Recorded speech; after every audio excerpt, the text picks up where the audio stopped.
Hi, welcome to the channel. My name is Emma and this is Destination FBA. So it's a channel I created to share my thoughts and my journey whilst selling via the Amazon FBA program. Now, quite often the videos I share are things that have been specifically asked for on the Facebook page and via Instagram. So if there's anything in particular you're looking for, it may be worth going back through the old videos and just having a look. So today I wanted to look at the stock analysis process. So how do we analyse that stock and when do we know it's time to replenish? So if you've just started out and you've only got a few ASINs, it should be quite easy to manage. But as you grow and you introduce more and more stock, you'll need to spend a little bit more time analysing that stock and knowing when to replenish your inventory. You really need to make sure you don't run out of any replenishable items. Now, there's nothing worse than finding a really great item with a good profit and a good ROI just to let yourself run out of stock. You are instantly losing yourself sales. I like to manage my inventory using Amazon Seller Central. I found it is the quickest and the easiest way.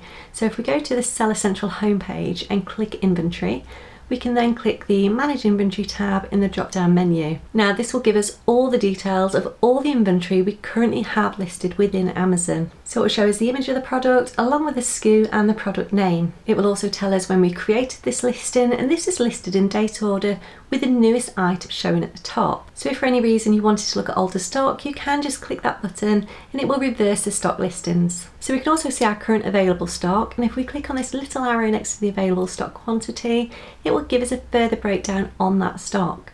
So we can see on this particular item that although the stock level is 0, I do have 4 units inbound. So this page is great for an overview of the stock and to see the status of that stock. So once every few days I'll run down this list, I'll see what, if anything, is out of stock and what I need to replenish. So do try not to let yourself run out of replenishable items. Ideally, you should keep 30 to 60 days worth of sales in Amazon's fulfillment centres at any one time. Try not to let yourself run out of stock because it will really hurt your sales. So we can do a lot on this page. We can click edit on any item and we have all of these options that open up.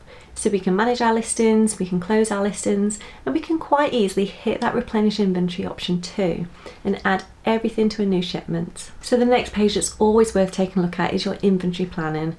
So this will take us to our inventory dashboard where we can see lots of really useful information. So we have our IPI score just here. It's really important to keep this as high as possible as it could affect our storage limits. Now, currently storage limits are in place for anyone that has an IPI score under 400, so this is really important to keep an eye on. I have done a previous video on how to improve your IPI score, so I'll link that below if you want to take a look. So we then have our SKUs to restock. So I actually do need to go through these myself later today as it's currently showing 90 and most of these are not items that I'll be planning on restocking. So if we click the View Inventory and Stock Details, it will show us all the items recommended for restock along with Amazon's recommended quantity. Now, if there is anything here we want to remove, we can click this drop down here, then click Hide Recommendation. This will then exclude this item from your in-stock rate. Now, this in turn will help your IPI score, so do be sure to check this out from time to time. Now, if you do have multiple items like I have, you can click all the checkboxes down the left-hand side and hide these in bulk, just to save you time going through them all one at a time.